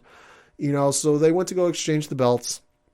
Charlotte held hers out to give it to Becky. Becky wanted to grab it, and I believe at one point, she didn't have the mic up to her, but it was close enough that you could pick up her, say, Becky 2 belts. Charlotte then threw the belt to the ground. Sonya Deville immediately said, pick it up, pick it up. Charlotte did and gave it to her, who gave it to Becky. Becky then threw her belt at Charlotte, and then you had Banks, they were going back and forth. Sasha Banks came out to say her piece, all the blue brand is still me, yada yada. And Becky goes, you all just sort this out. I'll see one of you at SummerSlam, or not SummerSlam, Survivor Series, and walked out. And myself included, I wasn't watching live, but I caught it later and went, that seems a little odd. Doesn't seem quite right. Turns out it wasn't. So as has been reported very widely by a great number of folks, large and small, there was a bit of a kerfuffle backstage. No fisticuffs were involved, but verbal fisticuffs were involved, where Becky and Charlotte got into it to the point where Charlotte was escorted by security from the premise of the arena. Yeah.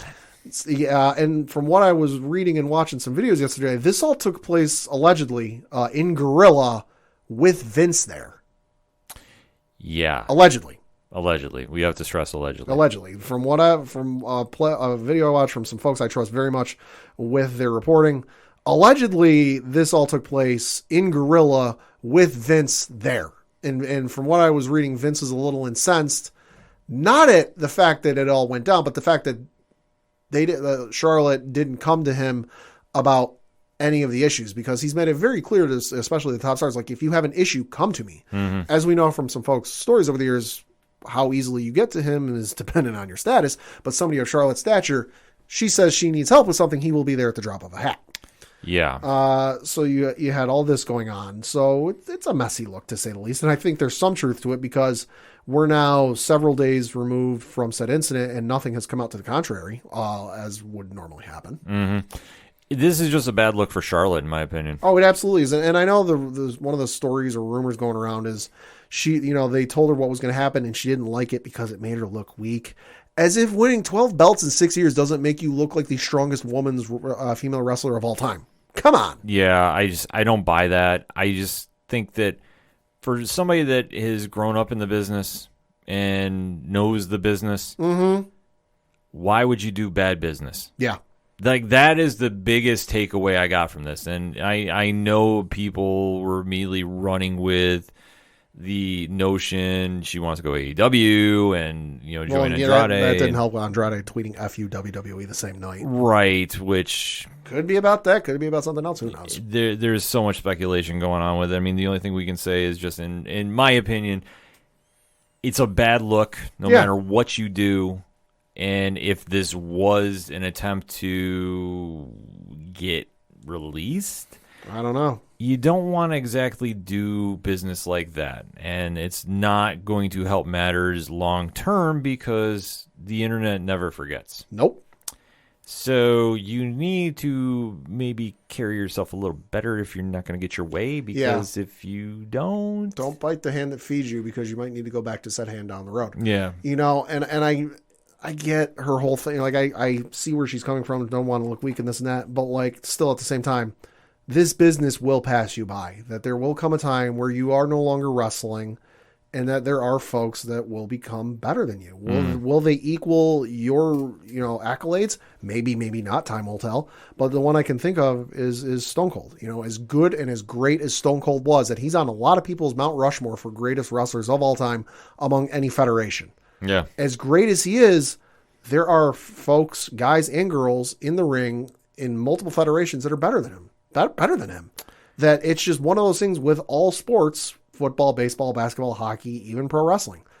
It does pass you by, that eventually your time will come where you can't do it anymore, and folks will become better than you. I mean, if you'd have told NFL fans 50 years ago that there'd be guys putting up numbers like Jamar Chase and Cooper Kupp did, they'd tell you you're lying. Hell, 75 years ago, if you'd have told NFL fans that there's going to be a guy who throws 600 touchdown passes in the NFL, they'd have collectively shit their pants. Yeah. Tom Brady threw his 600 touchdown pass this past week.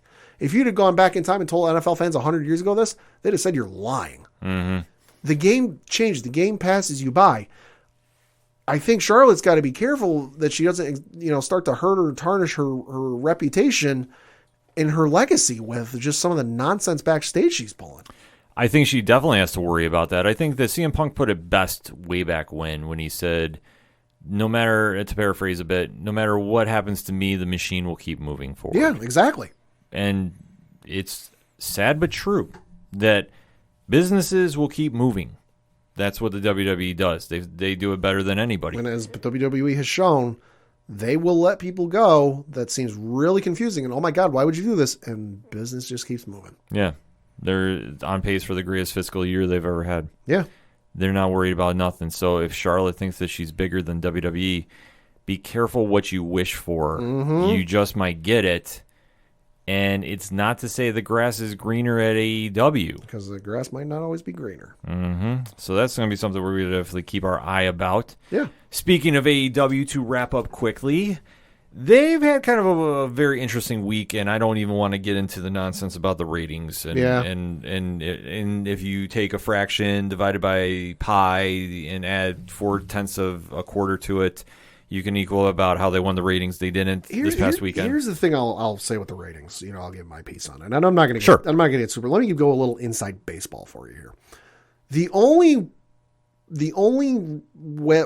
people the ratings matter for is the networks and the advertisers. Facts. It's fun for fans to look at, how they did back and forth. That's fine. But I want to say specifically for the demographic because that don't mean shit. Right. The only time a demographic matters or should matter is if you are the head of a marketing department. Because let's just say you are in the marketing department head for a new brand of men's shaving cream, whatever it is. And you want to market your shaving cream. Are you going to advertise your shaving cream on, NFL on Fox, which is going to pull a point, I'm pulling random numbers out of my ass, 0.72 in the rating, or are you going to advertise it for, it pulls a 0.72 in males 18 to 49 for Fox on NFL afternoon game, or are you going to advertise your brand new, men's shaving cream on Real Housewives of New Jersey or whatever the hell it is, that pulls a 0.01 in males 18 to 49. Yeah. That's the only time a demographic matters. It's like, and the thing with ratings is it's like what AJ Hawk said on the Pat McAfee show yesterday when they were talking about the Chiefs and how bad they are and stats and everything. The only stat that matters at the end of a game is the final score. Right. The Atlanta Falcons beat the New England Patriots for 2.5 quarters in the Super Bowl. Mm-hmm. That is true. They were leading, but the final score was they lost. It's great that if AEW has a better demographic rating than WWE, that's fine. That ain't the final score. Final score is you lost. Yep. And it's like I said, it's fun. It's fine to sit there and go for it and look at it. But if that's your be all end all argument, you've lost. I agree with you completely. I mean, there's no other way to spin it. Listen, take the L, focus on your brand, stop letting WWE live rent free in your house. Mm-hmm. So let us switch focus to Dynamite, which is coming up this Wednesday. Yeah. And it is a very interesting card. I'm not going to go over a lot about it, okay. But there's a couple matches that definitely jumped out at me. One, we're getting the Dark Order versus the Elite in a 4-way match. Ooh, so okay. This one, it's the I would say Super Smash Brothers, John Silver and Colt Cabana versus the Young Bucks, Kenny Omega and Adam Cole. Okay. Which, I mean, we've kind of started seeing that happen a little bit more and more. I'm not super amped up about that match, but it'll be a fun match nevertheless. Sammy Guevara is taking on Ethan Page. Oh, okay. And there's a stipulation involved. Oh, boy. Shocker to nobody. Yeah. Because unfortunately, the one thing I will criticize AEW about a lot is we have to have every match have a stipulation. Yeah. Like every one. If it's not a post-match beatdown, it's a stipulation. Drives me nuts. Anyway, TNT title is on the line. If Sammy loses, he quits the Inner Circle. Done forever. Yawn. If he wins, though, he picks the opponents from American Top Team to take on the Inner Circle at Full Gear, I believe. Oh, shit. So I think Sammy's going to win outright. Yeah. And Yeah. I've been saying this for a while on 607 TWS. I can't remember if I said it here on the ODPH, but I'm going to put it out there. Chris Jericho is going to be fighting Jorge Masvidal. I believe he did say that on here. Okay. It's going to happen, folks. Yeah. Like, accept it. It's going to be a thing. Do I think this is a smart move by Masvidal before a match with Leon Edwards? No. Probably not. But not my place to make it, and he's going to get paid. So you know what? I'm not mad about him. Because I get more Dan Lambert on my screen, and that's what I need. Because he is the best on the mic in AEW. How scary is that? Him versus MJF, I need to have a debate one of these days. I need this in my life pad. So that is going to be a match to watch for. But I think the main event, well, at least is my main event. Okay. CM Punk is actually going to wrestle on Dynamite.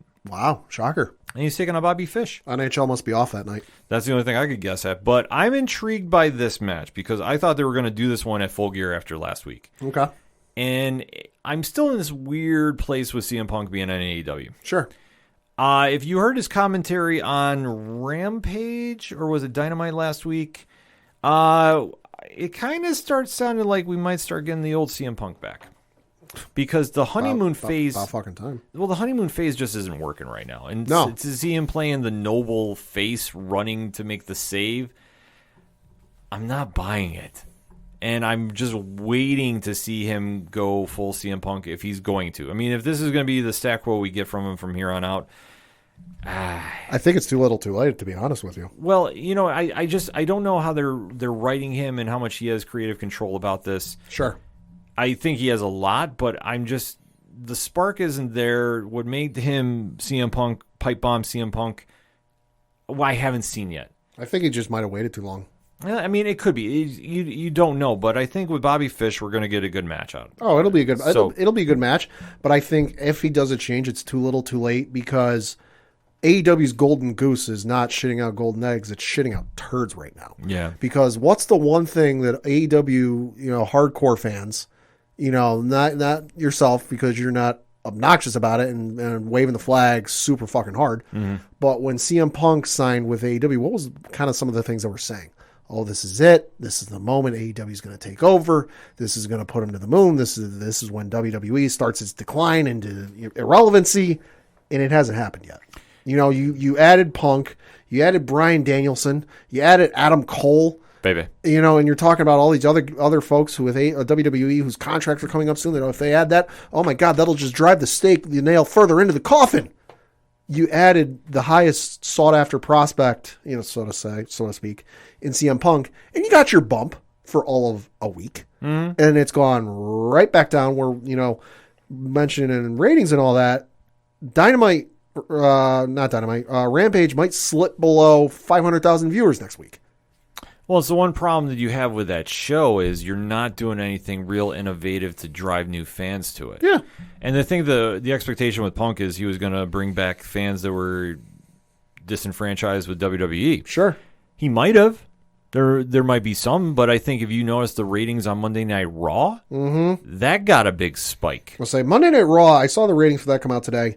Monday Night Raw did like a 1.8 in the first hour, which was surprising given there was a Monday Night Football game on, as well as a Manning cast. So you had Peyton and Eli. Raw still almost did a 2 million viewers in the first hour. Yes. It went down as the hours went on, but still, they almost pulled a 2 with a Manning cast. They almost pulled it off. I mean, that's the big takeaway with this. So I don't know how to expect what this is going to go on, but I want to see what he does with Bobby Fish. Sure. If it's just a normal AEW CM Punk match and no building towards something at Full Gear, Sure. I don't think it's a good sign. I want to see something happen here where maybe, just maybe, we'll get some foreshadowing of who he's going to face at Full Gear because I don't see him missing out on that card. Sure. I just don't know who he's going to be against. But that's why we're going to have to tune in Wednesday night and check it out. A lot of wrestling action going on this weekend. We definitely want to hear back from you, so definitely hit us up on the hashtag ODPHpod. What is your thoughts about Crown Jewel if you checked it out? What is your thoughts about Charlotte Flair and her drama right now with WWE? What is your thoughts about AEW coming up this week on Dynamite? And if you have some more wrestling and you were looking for some more wrestling, definitely make sure to check out the latest 607 TWS coming out this week, where we talked Impact, we talked GCW, we talked a lot of pro wrestling topics with Rich from 3FN. So you definitely want to make sure you check that episode out. Also, we got to give a real quick shout out to our boy George Gatton, who wrestled over the weekend and won the Food Fight Championship over the weekend. Yeah, shout for out, interspecies wrestling. Shout out, Georgie. Shout out, Georgie. Congratulations. I believe the final matchup, or like the last two in the ring, was him and Greg Excellent. Oh, wow. Excite Wrestling getting thrown back there. Yeah. Shout out to them. Yeah, so definitely a lot of independent wrestling worth checking out, so make sure you do, and then hit us up and let us know what you caught this weekend. We definitely like talking wrestling with everybody.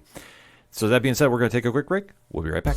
Hi, I'm Sunny Hepburn. And I'm Brandy Fleets. And we're from Book of Lies, the podcast, where we discuss liars, cheats, and thieves, Scammers and dirty, rotten scoundrels. You can tune in for new episodes every Tuesday to hear about another lowdown, dirty liar. And learn how to spot them. So that's Book of Lies Podcast. You can connect with us on social media, Twitter at Book of Lies Pod, Facebook, and Instagram at Book of Lies Podcast. Bye!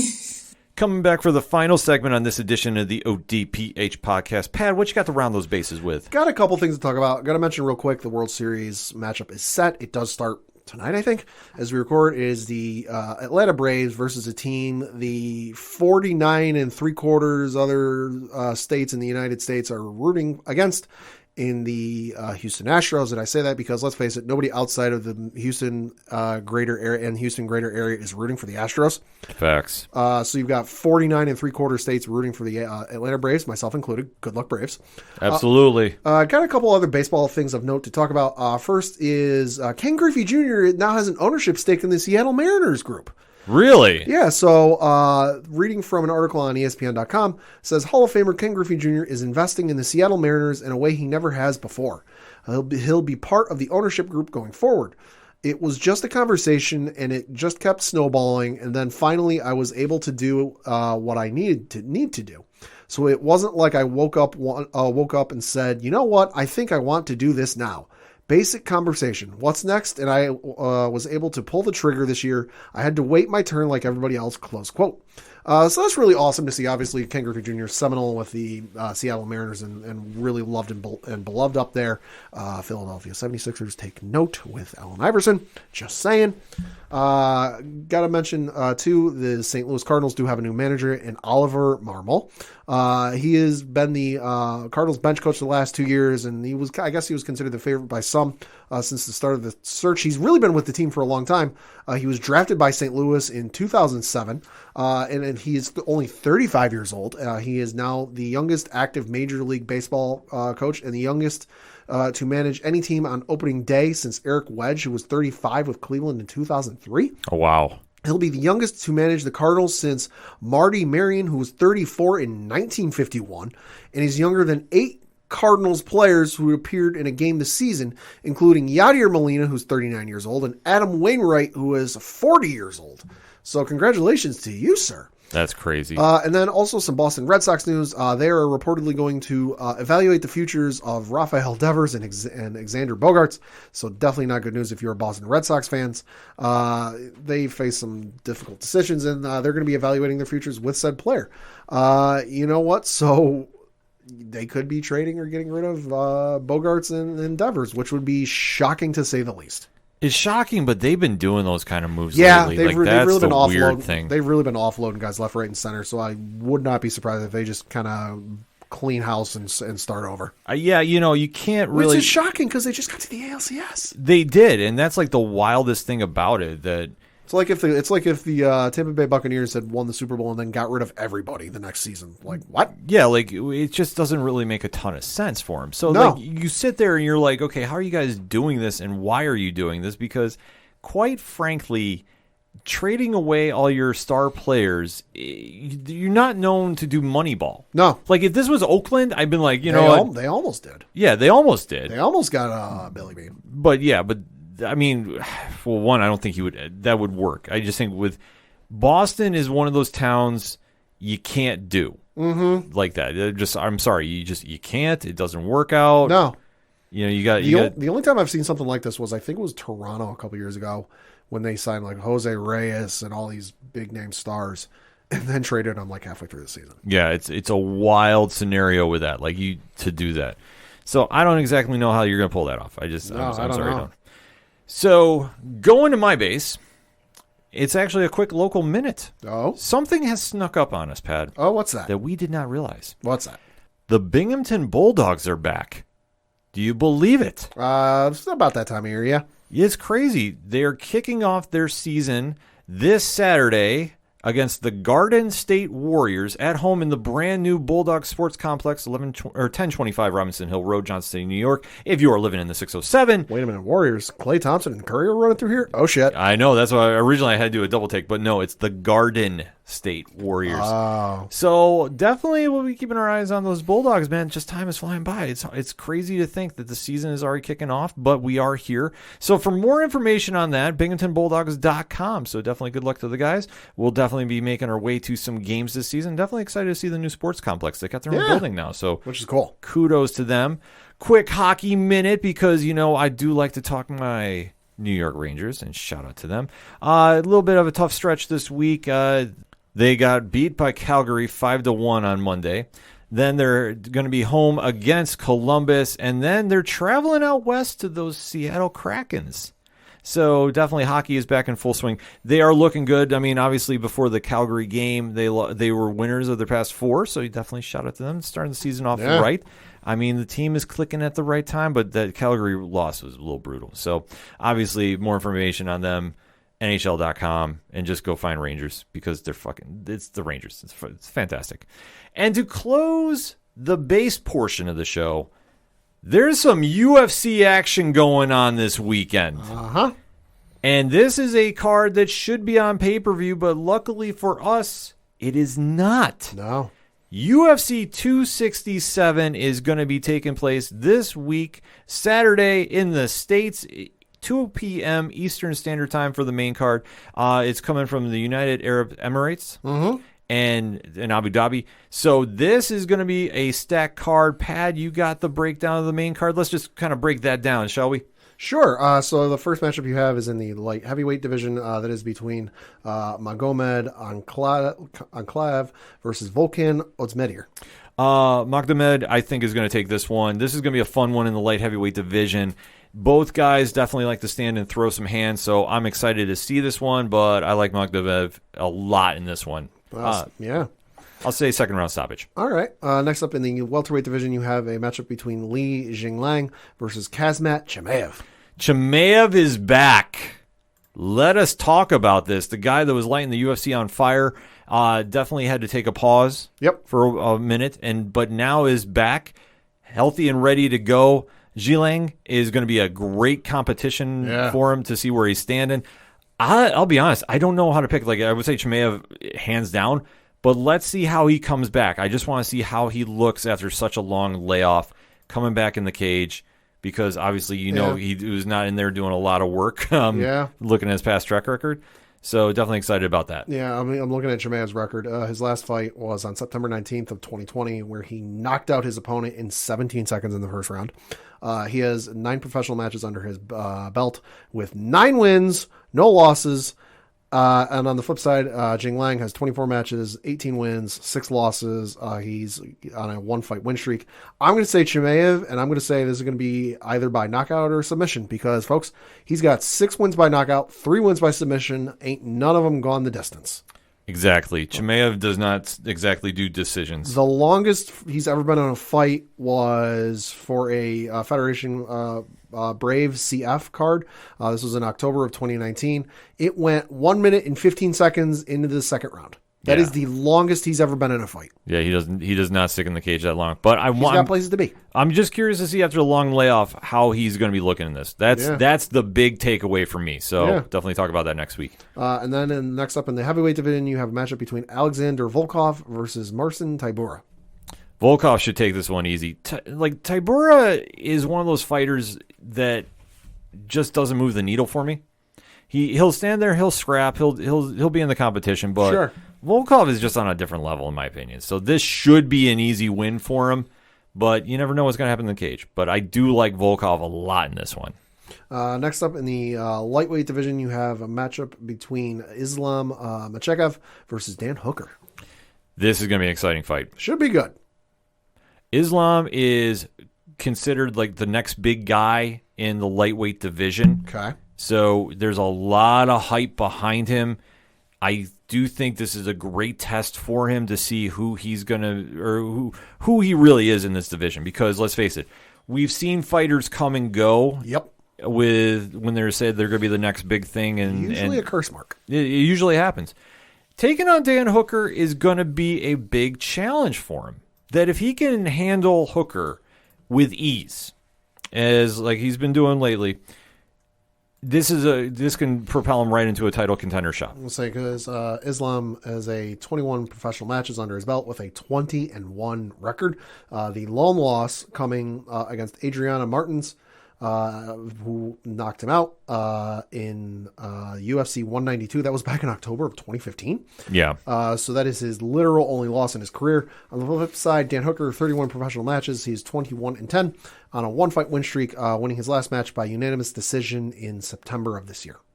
Yeah, but to see the guys he lost to, though. Yeah. I mean, he took a few brutal losses. He's always in a great fight. Like, this is one thing. Hooker will scrap. Yeah. He will definitely stand with him. I just think it's Islam's time. It's nothing to take away from Hooker. Like, if Hooker is still going to be a relevant name in the lightweight division, he's got to win this one outright. Yeah. He has to have a tremendous performance. I just don't know at this stage in the game because, like, you take a look at the guys he's fought. Yeah, we'll say Hooker, 31 years old. He lost to Michael Chandler in Brutally. January of this year. He got knocked out. Lost to Dustin Poirier by unanimous decision in June of last year. Beat Paul Felder in February of 2020. Beat Al Iaquinta. Beat James Vick. Lost to Edson Barbosa in 2018. Beat Gilbert Burns. Beat Jim Miller. You know, so he's definitely got lost to Yair Rodriguez. So he's definitely got some names in his cap. He's got some names in his cap, but the few fights that jump out, the Poirier fight, that was a scrap. And the Paul Felder one was a fight of the year candidate. Yeah. So it's not to say he doesn't have some tread on the tires, as we like to say, but this is going to be a real litmus test to see where he's standing right now. I do like Islam in this one. I think that he's going to take this one. It could be a ground and pound type fight. I do see a lot of grappling going on, and I could see this one. I don't want to say a lay and pray, but this could be a snooze fest compared to some of the other fights on the card. Quite possibly. It's just it's how it happens, but that's when you have a dominant grappler. I just think Hooker's going to try his damnedest to stay off the mat and keep this standing. Yeah. I just don't know how long he's going to be able to pull this off. Next up is the co-main event of the evening in the bantamweight division between Peter Yan and Corey Sandhagen. And we should note this is for the interim UFC bantamweight championship. Yes, because Aljamain Sterling is still not ready to fight yet. Quote unquote. Yep. So Peter Yan is going to be taking on Sandhagen. This is going to be a fight of the year candidate. If you've never seen either of these two gentlemen go at it, they do not mess around. No. Peter Yan in 17 professional matches has a 15-2 record. He lost to Aljamain Sterling via disqualification from an illegal knee in March. Previously to that, he was on a 1, 2, 3, 4, 5, 6, 7, 8, 9, 10 fight win streak, defeating the likes of Jose Aldo, Uriah Faber, Jimmy Rivera, John Dodson, just to name a few. And then on the flip side, you've got Corey Sandhagen, who lost his last fight to TJ Dillashaw via split decision. That was back in July. But prior to that, he beat Frankie Edgar via knockout in February. Marlon Moraes via knockout in October of last year. Lost to Aljamain Sterling via submission in 2020. But then prior to that was on a 1, 2, 3, 4, 5, 6, 7 fight win streak. Yeah. So these are going to be two guys that go in there and absolutely leave it all in the cage. I like Peter Yan in this one, but not by much. Sandhagen's going to scrap with him. This is going to go to decision. Yeah. But I do like this being split, and I tell you what, I do like Yan in this one. I think Yan is fired up because he wants another piece of Sterling. It was a boneheaded decision by him to throw that knee. Yep. And now it's come back to haunt him. So I think you're going to see him definitely ready to go make a statement fight in this one. Yeah. But Sandhagen is not the guy that's going to be easy to take, the win from. So we'll have to wait and see. I'm super excited about that one. Yeah. And then we get to the main event. That is for the light heavyweight division championship, where Jan Blachowicz is defending his belt against Glover Teixeira. Blachowicz, in 36 professional matches, has a record of 28-8. His last loss was to Thiago Santos in February of 2019. And then Glover Teixeira in 39 professional matches has a record of 32-7. His last loss was to Corey Anderson by unanimous decision. That was in July of 2018. So these are some seasoned veterans, and I am going to tell you what, this is going to be an interesting fight for a lot of different reasons. I mean, Blachowicz did the champion versus champion fight against Israel Adesanya, Yep.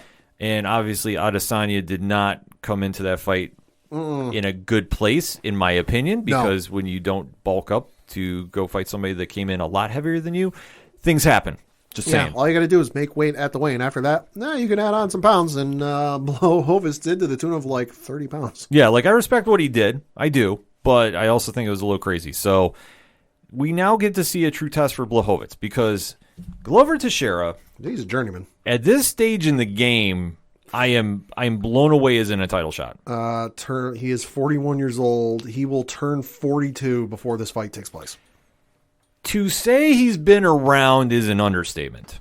And I remember when he debuted in the UFC, he struck fear in that entire light heavyweight division. Nobody wanted to fight him. Nobody.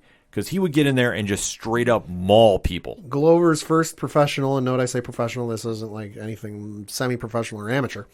His first professional match was on June 7th of 2002. Damn. Do you know what you were doing in June 7th of 2002? I do. I don't want to say it because I'll make some people feel old. Yeah, same here. Damn. That's the easiest way to describe it. But I will say this. If Glover can pull off the win, this is going to be one of the most legendary comeback stories in all of sports history. Yeah. I'm sorry for like being a guy that had his title shot, didn't come away with the gold. No. Because who did he face? One John Jones? Uh-huh. And to see him kind of lose that luster a little bit from, like I said, when he was the most scared guy in the division to now. Well, you got to remember, when he went in to face John, his only loss was in March of 2005. So he was on a hell of a win streak, but then he lost to John. You also got to remember, he lost his very next fight, a couple months later to Phil Davis. Yeah. So he lost back-to-back fights. So he definitely took a bump down the ratings there. Right, from being the most scary guy, I should say. Not scared. Yeah. Scary guy in the division to one that really fell off and had to put himself back together. And especially at this stage in the game, being 42, to get that title shot. Like, as I tell you, I'm rooting for Teixeira. I think Blachowicz is going to win. I think so, yeah. But I was going to say, Blachowicz has been on a bit of a tougher run, I would say, than Glover. And listen, Glover's fought some great names. But just when I look at guys, I'm kind of looking at who they just fought as kind of like the litmus test of like, all right, you're ready. Listen, he beat Adesanya, which, again, say what you will about the fight and the weight and everything. He still had to fight Adesanya in the ring, which is no easy feat. Exactly. Dominic Reyes, he beat him. Jacare, Luke Rockhold, Nikita Krylov, Jimmy Manoa, just to name a few. I'm looking at that going, you know what, tail of the tape and the list of guys he's beaten, I like it a little bit better than Glover. Because Glover beat Thiago Santos, Anthony Smith, Nikita Krylov, Carl Robertson, Misha Cherkinov, the names I recognize more on Blachowicz's side. Yeah, like I say, at this stage in the game, it should be Blachowicz. But I tell you what, if Teixeira wins, man, this is going to be some movie-type stuff. Not taking anything away from his skill, but just to pull it off at this stage in the game, that's truly tremendous. The card will be going down, like I said, 2 p.m. Eastern Standard Time in the States on ESPN+, so you definitely want to make sure that you can go check that out wherever you watch the UFC action, and definitely we'll be talking about that next week on the ODPH podcast. But before we get on out of here, it's Locks and Leaps time! So after Week 7, here is where the standings are. JT from the East Coast Avengers podcast is in first place at 34 points. Our very own Padawan Jay is at 30, right behind him. Heyo. Rich from 3FN is right behind Pat at 29 points. Mash from Hops Geeks News is right there at 27. Your coach, my coach, the coach, Coach Duffy, has been on a hot streak right now. Hey. He's been putting up some points in this. He is now in 5th place at 26. Maybe he can teach his Giants a few things. Hey, well, we're still waiting on the coach to come back, which we've heard will be very, very soon. Hey. That is the rumor right now. So the wanted poster is out for him right now. So if you can find that online, definitely send it to us. Behind him, though, back to the stats, is Evan the Great from the Villains Demand Crossover Collision podcast at 25. Then there's a 4-way 24-point block in the tourney right now. Joey from the Soul Wizard podcast, Mac East and Jay West from the We Get Dub podcast, and yours truly is at 24 points. Right behind us is JVD from Villains Demand at 23, Andy Adams and Brian Wayne from Cheers to Comics at 20 points. So, Pad, that being said, who you got for your lock and your leap this week? You may love me or hate me for my lock. I'm going to take the Buffalo Bills. Get them! Currently favored by 13.5 points over the Miami Dolphins. Listen, normally I'd avoid that, but the Bills hung 35 on them last time, and they didn't let up a point. I like them odds. And I'm going to stick with the AFC East for my leap. I'm going to take the New England Patriots, who are currently 5.5-point underdogs, to the San Diego Chargers. I think they'll be able to pull it off. They're playing real good. They're playing real hot. So I'm going to take the Patriots. Pat and I do not share notes about who we take before we get on air. Facts. I am taking the leap as well. Hey. I'm on the Mac Jones train. Listen, all aboard. I know I don't usually take the Chargers. So if the Chargers win, I'm going to be having a lot of words next week. And I normally would go with the Bills because I hate Miami.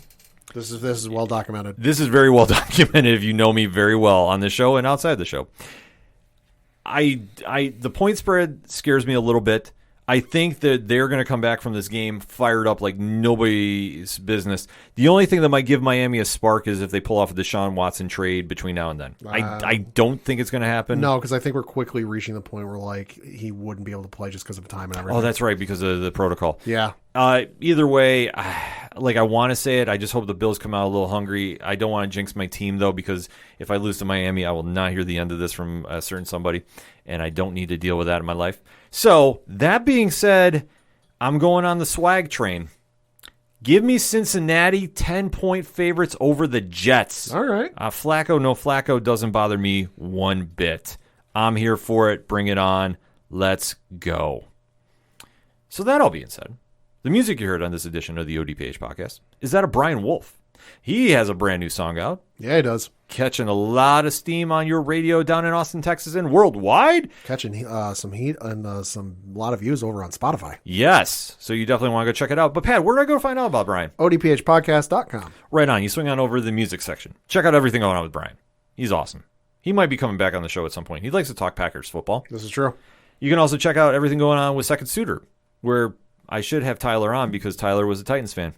And obviously the Titans did what they did to Buffalo egregiously. But he has a great band, though, you should definitely go check out. So definitely get some Second Suitor in your life. Check out Tom Jolu, Floodlands, Yard Party, Shout at the Robots, all the amazing musicians that give us their music to play each and every week on the ODPH. You can also check out The Classifieds, which have friends of the show, organizational link support, and Black Lives Matter. All the amazing pod groups we are in via the Podchaser page. Because, let's face it, if you claim you're in a pod group, especially on Twitter, and your group does not have a Podchaser page, you're not in a group. Just saying. So that being said, shout out to The Apocalypse, shout out to The Inner Circle, and of course, shout out to 607 Podcast, and our guys over at 8122productions.com. And definitely, if you want to get more about what they're doing over there, patreon.com/8122productions. Check out the directory as well, which we have so many links to find the ODPH podcast. You can't say that we're not on your favorite provider. Because, Pad, how many providers are we on right now? It's like 11 or 12 at last count. That we just have posted. Yeah. It's not the official count because the last time we checked it was like 35 or something like that. We're kind of big, especially on good pods, which I'm going to say, go check us out on there. Currently, #1 for sports, #1 for wrestling, and we are in the top 20 for TV and film for the entertainment edition. Doing big things on there, so if you don't have good pods in your life, go get it because they do support indie podcasts. Ironically, we are not listed as an indie podcast there. We're like the big time. Interesting. I mean, the ODPH doesn't like bragging, but, the ODPH We're kind of a big deal. We're kind of a big deal. We do what we do.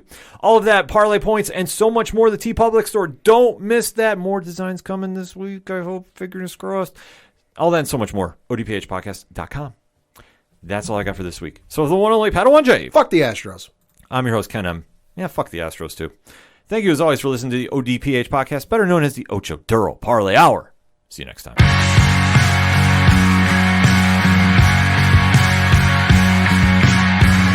Sometimes I lay awake at night, wondering what life would be like if you weren't taken before your time. lessons you taught me. Try to remember, try to engage. Sometimes it feels just like I'm staring at an empty page. I think about the years we had together.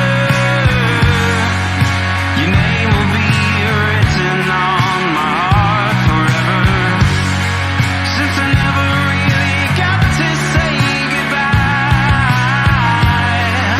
I'm gonna do my best now to try. I wish that I could call you, hear what you'd have to say. I'd love to hear your thoughts on the world today. The grief, it comes in waves.